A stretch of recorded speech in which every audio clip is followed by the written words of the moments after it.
All right, everyone. Thank you for joining me today. This is Blast from the Past with Maureen Taylor, the photo detective, live on Facebook and on YouTube. So if you can't make it, you can watch the replay later. My guest today is Mike Medhurst. Now, I've never done this at 4 o'clock in the afternoon Eastern before, Mike, so I'm not really sure if we'll get anyone for guests. But this is a thing you don't want to miss, because Mike and I were sort of yucking it up before we went live, and he's got show and tell stuff. He's really excited. He is the president of the Daguerreian Society, and we spoke on the podcast episode 96, I think last year or the year before. It's really all one long year. And so, Mike, what should we talk about today? Well, let's see. We can talk about all kinds of stuff. How about let's talk a little bit about the state of collecting photography. Oh, great topic. Great topic. Let's start there. What the heck? So where do we stand on this?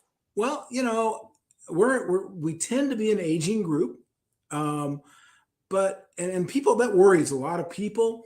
It doesn't really worry me because it's always been an aging group. When I was a young guy, it was an aging group. So I think it's always going to be a relatively small pond, but it's also going to relatively be the same size. People go away, but the images do not. So I think we tend to forget that sometimes. Well, this is a big concern in collecting in general, right? My husband's a car collector. I mean, not that he has a big collection, he's like 2, but he aspires to have more. And the worry in the field is that there won't be anyone to buy the cars. Yeah. But that's not really happening. Our kids' generation tend to not be collectors like our generation. And so that's of some concern, but there's always people that find the magic, right? That see those photographs and they're like, wow, these are awesome. This is art. It's like undiscovered art. And once you get bit by that bug, I don't think age matters.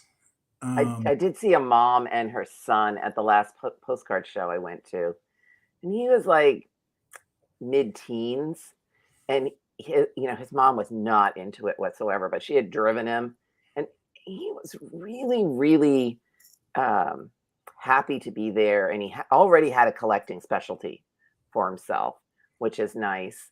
But in this field of collecting photography, are you seeing a shift in what people are collecting, like what's popular? I do think yeah, absolutely. Our collecting is a reflection to some degree of where we are as a society. So one of the things that has become quite hot in recent years in the photography world is the collecting of African American images, for instance. Oh yeah, can't touch them. They're super expensive. Super expensive. Because people want that connection. They want to be able to touch that bit of history, and it's something that I think has been underreported, undercollected historically, and now it's on fire. So I'm very fortunate that I'm one of the people that started collecting African American images before it became a thing, I guess. In fact, just before we went on, I went in the other room and I grabbed 2 images from my collection. I have a pretty large collection, but I just picked 2 that I like, and they're not. All right, put them in front of you. Put them on the screen. I'll hold the first one up. I don't know if you can see this. Put it up in front of your face. Yeah, there you go. Look up here. This is African American woman. It's a tintype, and you might think, well, that's nothing particularly special, until if I were to pull this out and show you the back, in old ink on the back, it says Elsie the Fugitive. So she is a documented escaped slave. And but we're not going to encourage people to take their images out of the case. No, we're not. But in this case, it was a good thing. Yeah. So this is Elsie the Fugitive. She's a tintype, and I love her. And the case, is that Carto. This is a wall hanging thermoplastic Oh, case. thermoplastic. Oh, Yeah, so that's, I think they made that out of like shellac and sawdust, and they molded these. yeah, beautiful. So that's a tin type, and then the other one I grabbed is one of my favorites, and it's hard No, to you show. gotta tilt it We're gonna have because to, it's we're gonna the have to daguerreotype. let's Hold it up see. against yourself like this. You got to hold it up against your dark. Yeah, it has to be. Yep, tilt it towards you. There we go. A little bit. Yeah, maybe. Yeah, there. Perfect. That's perfect. There So you go. this actually illustrates for everyone who's watching. This is a daguerreotype, and so you can see what difficulty we're having with it. It has to be held at a 45-degree angle, and it's best if you hold it up against something dark. This is a African-American woman with 2 children. Any identification on this one? Photographer is identified, so we know it was made in Augusta, Georgia, around 1853. We don't know the names of any of the sitters. It's hand tinted, so there was no color photography in 1853. So this is an image that the photographer would have breathed on the plate and then taken powdered pigment and a tiny brush and brushed the pigment on. It's beautiful. And it would just stick. So that's the sort of thing that I love and I collect, and that's very collectible nowadays. And so to answer your question, always in demand. African American images are always in demand. Sometimes people ask me, well, how do I know an image that has value over one that doesn't? And of course, if you love it, it doesn't matter. But for most collectors, they want something that's out of the ordinary.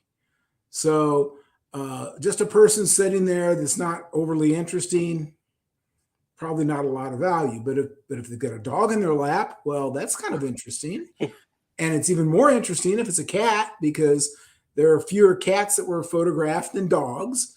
So and if it's a bird. A bird would be really interesting. I have one with a parrot. I have a parrot. Parrot would be good, right? Yeah. Tinted parrot's even better, right? But basically, when you collect, you're not necessarily collecting for the resale value, because you don't know what the resale value is going to be. And there is no book to look these up. You just don't. My in-laws were they had furniture. They collected furniture, right? They were big collectors, and when they died, their furniture sold for less than they bought it for. Oh yeah. It was really sad. So you buy what you love. So I was showing you, this is the new addition to my collection, which I think appeared in the my newsletter, which I had to do some work. This is Beauty. Her name is Beauty. And on the back, it has a whole story. So I can't wait to see if the story is actually true. Because usually pets are unnamed. But when I saw this in an auction catalog, I was like, I have to have that. That's great. And I think it's important to note, too, that you don't have to be a wealthy person to collect photography. You can start at any level that fits your budget. Well, yeah. So last weekend, I went to, I'll take this one out. I went to the Little Roadie Postcard Show because I'm a member. And there was a young guy there, and he had 3 banquet tables, and everything was 50 cents to $1. So I came home with some really cool things for $1 each. How can you go wrong? Yeah, you can't go wrong. I mean, I have lots of good stuff to talk about. This is a beautiful one. World War I. That's great. Bride. And it's named on the back. Can't go wrong with that. You can't go wrong with that. So I wish I would have bought that. Well, we know it. We know a certain collector. Her name is Stacy Waldman, and the last month I went to the postcard show, and Stacy was there, and I went late, and I was like, I went late. She's like, I got a car full. I thought, oh no. I was like, Stacy, what are you doing here? But your point is anyone can collect at any time, and you should collect what you love, what you want to collect. Absolutely. For many years, I collected St. Louis marked images because I grew up near St. Louis, And so if I found a St. Louis image that I liked, I bought it.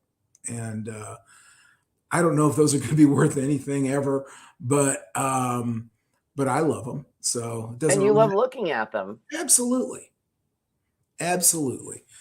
So anyway, And what's the most expensive, if you don't mind me asking, what's the most expensive image that you've ever bought or sold? Because I know you're a dealer as well as president of and let's just say the Daguerreian Society is a small membership of people who are interested in not just daguerreotypes, but 19th century photography in general. I have to think about that for a minute. I bought a $25,000 daguerreotype, and it was a 6-plate, so it was this big. Yeah. And Not what very was the big. subject? It was a stagecoach with a blue sky, and the sky was naturally occurring blue sky in a daguerreotype. If you take a daguerreotype on a super bright day and it's just right, like whites can turn blue, or a sky that's real bright will turn naturally blue. So it had a naturally occurring blue sky, which made it even more fantastic. I have never seen anything like that. Pretty great image. That's pretty great. That's pretty great. But it gives everyone a perspective. Like, I went to the dollar box to get some fun things. Well, I always laugh because I have a friend that has one of my early business cards, and he wrote on the back of my business card, buys low-end CDVs, which is carte de visites, little paper photos like this. 2.5 by 4 inches. Yeah. Right? Buys low-end CDVs. And it was true. That's what I bought because that's what I could afford. Exactly. You buy what you can afford and what you love. Sure. Yeah. You are also fairly well known now for, and this is why I had you on the podcast originally, for spotting photo fakes. And if anyone hasn't listened to that episode, you will not believe the lengths that people will go to create fraudulent images. And here's one. This is a fake of Jesse James. Jesse's dead here. That's Jesse James, and that's a very common image. You can buy that. You can get that on Library of Congress might have that image. You can't probably. This one happens to have a Tennessee back mark or front mark, and you may know he died in St. Joseph, Missouri. So that's red flag number one. Plus, the color's not right on this. It's a little hard to see here, but it's got a real reddish tinge to it. So you don't think it's a copy of an original? You think it's absolutely fraud? It's completely fraudulent. And so how would something like that been created? You've got the cardstock with sort of blank cardstock from a photographer, and then. Well, you don't even have to do that. It's more heinous than that. What people do is they go to a show like what you went to. Yeah. And they find a cabinet card. Here's another one from Ohio.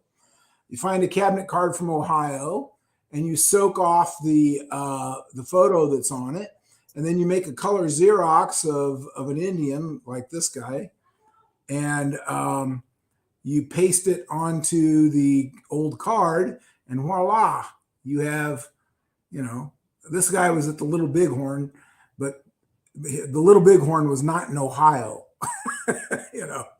So if you look at this under magnification, you see tiny dots from the fact that they made a color Xerox of it. And then they end up on eBay with people trying to sell them for a lot of money. And when you're buying on eBay, you can't tell.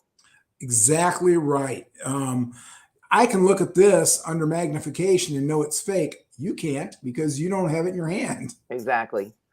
This is another kind that you see sometimes. This is one that's been made from a postcard. They've taken a postcard and glued it onto an old mount. And someone on the back of this has written Buffalo Soldier 1891. And it's just wrong. Wrong.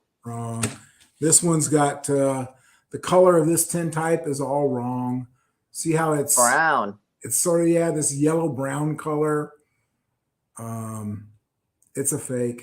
It seems like a lot of maybe a fakes should modern be- day tintype. So when we're talking fakes, are you thinking some of these were made in the period, or they were faked modern to look That's old? a great question. So the answer is yes, they're faked both back then ways. and now. These are more modern. I mean, this might be a 50-year-old fake, but I'll show you one that I bought just the other day. I bought 7 tintypes the other day that were fakes.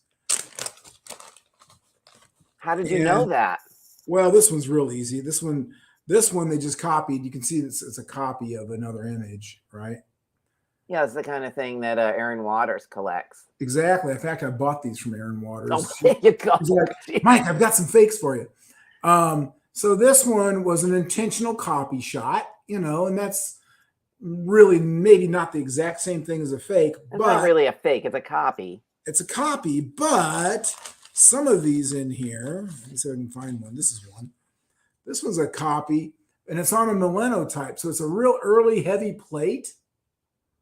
And yet this is Civil War. It's a Civil War guy.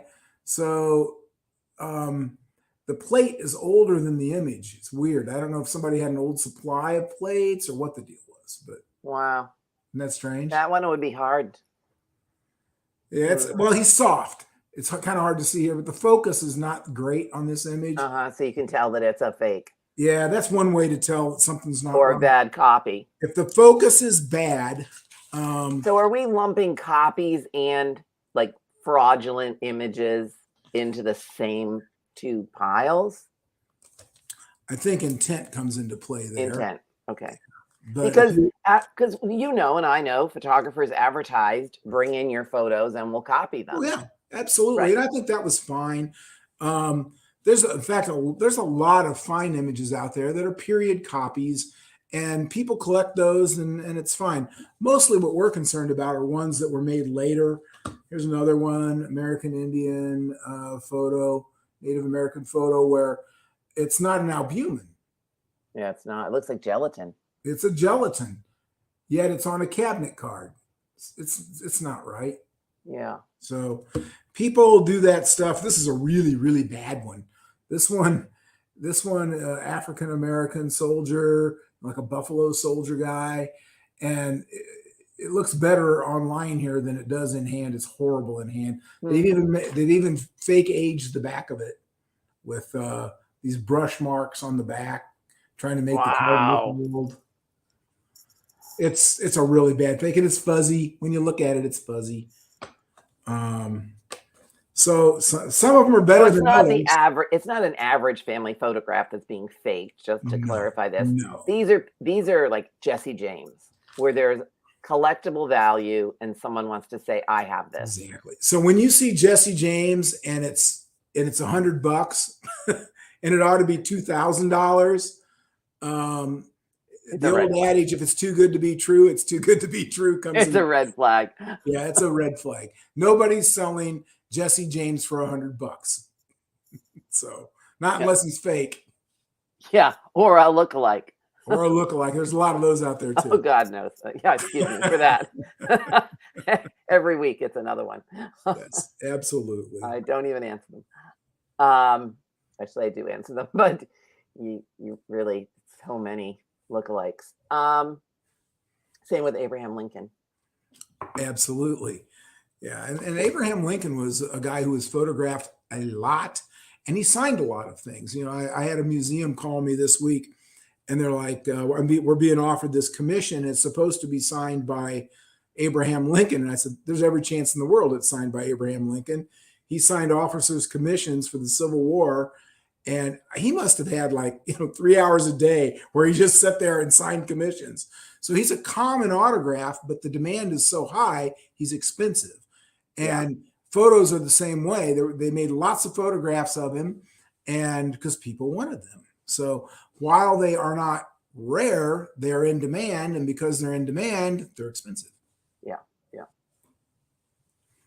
Anybody have any questions for Mike about photo copies and fakes and purchasing photos? No questions. Although we got one comment where said reproduction should be marked as such. Yeah, they should be. If you should. know that that's the case. I think I have one here. Let's see. Okay, so here's one that's marked reproduction on the back. Yeah. But I gotta say, but see, it's the thing that's interesting. It's got the Vanderson and Jones back mark. Yeah. So how hard would it be to take that little stamp off of there? Pretty easy. Pretty easy. And once that stamp's gone, this card looks pretty good, right? Robert E. Lee. I bought this one time years ago, and it was shrink wrapped down to a piece of foam core, and I was so happy I got a pretty good deal on it. And I got it home and took the shrink wrap off of it, and this is what I found on the back. Authentic reproduction. Great. But it looks good if you can't see the back. It looks good if you can't see the back. Yeah, they've actually put a lot of time and effort into making that fake. Yeah, whoever made this, they were an honest person. They marked it appropriately and everything, but then whoever bought it tried to fool people by shrink wrapping it to a piece of paper, and it worked. Yeah, and sometimes like I collect, and people know this from the podcast, I collect Providence, Rhode Island, right? And not all dealers are reputable. I have trusted and then bought images and discovered that they have written an identification on the back to up the value. And that's just wrong. Yeah, absolutely, that's true. And it can make a big difference. You can take a soldier carte de visite that might be a $35 or $50 image, and with the right ID on it, maybe it's worth a couple $100. Yeah. So the rule is, while we do a lot of eBay purchasing, it is better to actually see them in person. Absolutely. And never trust ballpoint pen identification. Never, because it's ballpoint on the back of beauty, and ballpoint pens are a mid-20th century invention. And beauty was photographed in the 1870s. Yeah, it might be right, but it might not be either. It might not be. Yeah, that's the first red flag, right? Ballpoint? Are we looking at the 1940s, 50s, 60s images? Yeah, but I had a guy that sold me some images recently, and they all had identifications in Sharpie on the back. No, I cannot pay. I'll buy your image as an unidentified image, but I cannot pay for a Sharpie ID. Sorry. Yeah, sorry. So what's happening? Let's see this. And I just got an email today saying that there's another virtual sale mid-May is it sponsored by the Daguerreian Society? It is. It is. Okay. And so there'll be an online show coming up in a couple of weeks. It's in mid-May. And so we've done several of these. This is the second one this year. And they're really fun because you get an opportunity to see things that aren't on people's websites or that you're not going to see anywhere else.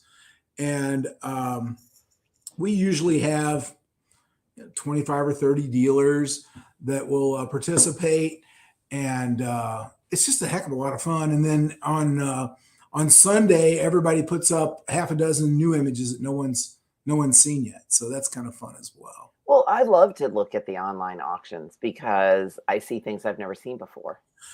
Yeah, I don't know if you have this issue, but I do. When I go to a live show, sometimes if there's a lot of images in the room, I just can't focus. Right, I shut down. It's too much. I shut down, and I always come away thinking, man, I've left treasures there. I've left a lot of treasure laying there because I just didn't see it, or I just wasn't tuned in. When you do an online show, you can focus on each individual image. I think with a lot less distraction, maybe is the word. Yeah, and there's a whole lot less to look at. Yes. Yeah. So that should be fun for people. You'll never miss that. It's always fun for me. And then I don't always buy, but I do look a lot. The Daguerreian Society is also going to have a symposium coming up in late October in Chicago, and it'll be a live symposium again for the first time in 2 years. And those that can't make it, there will also be an opportunity for them to do it online with some fantastic lectures. Those that can come in person to Chicago, there's going to be behind the scenes tours where people will get to see some really cool things.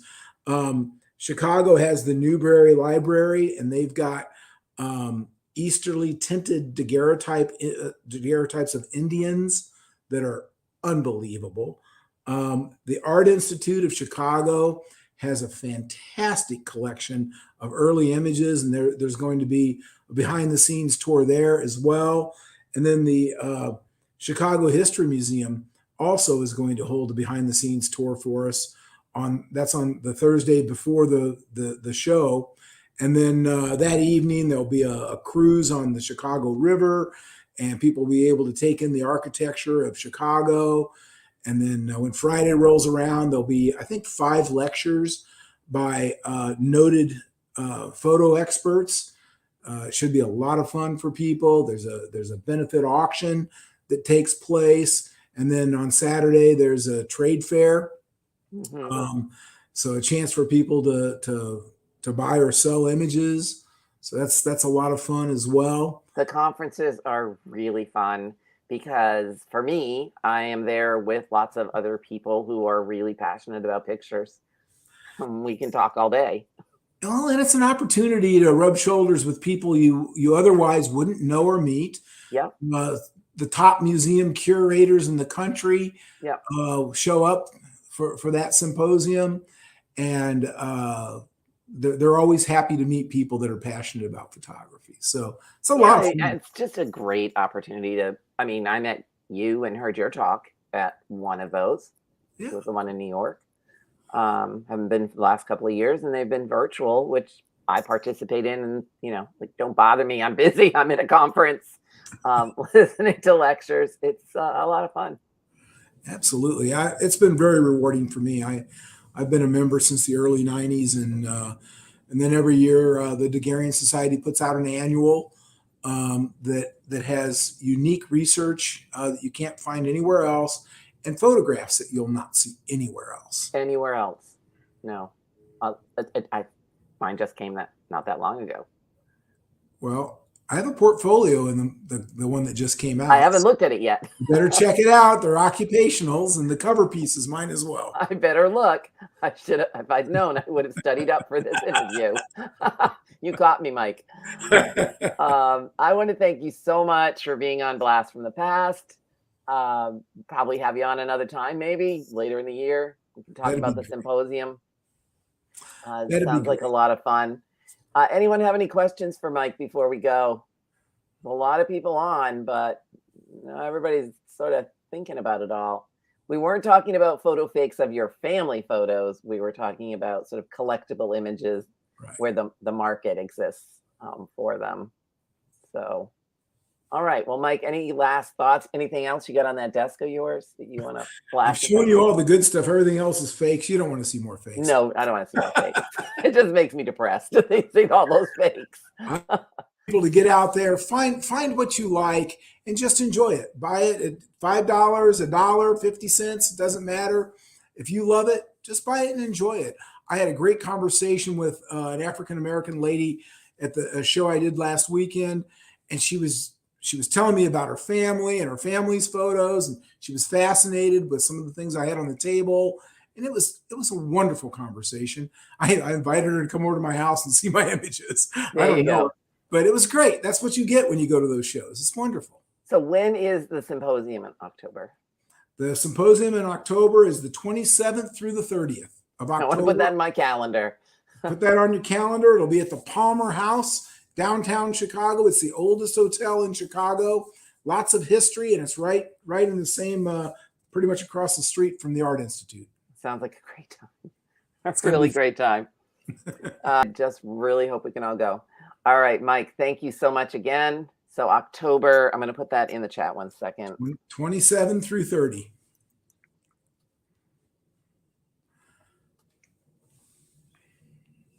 you like photos, it's definitely worth seeing, even if you just attend virtually. And It'll then be a fun check time. out the auction in a couple of weeks. You don't have to buy, and the auction is open to anyone pretty much. And you can just look at some really gorgeous images. Absolutely. Yeah. All right. Well, thank you so much. It's been Thank great you, Maureen. chatting. Hopefully, I'll see you in person before too long. Sounds great. All Thanks, right. everybody. Thanks. Bye-bye. Bye. This ends dramatically. Bye, Mike. Bye-bye. We'll see you.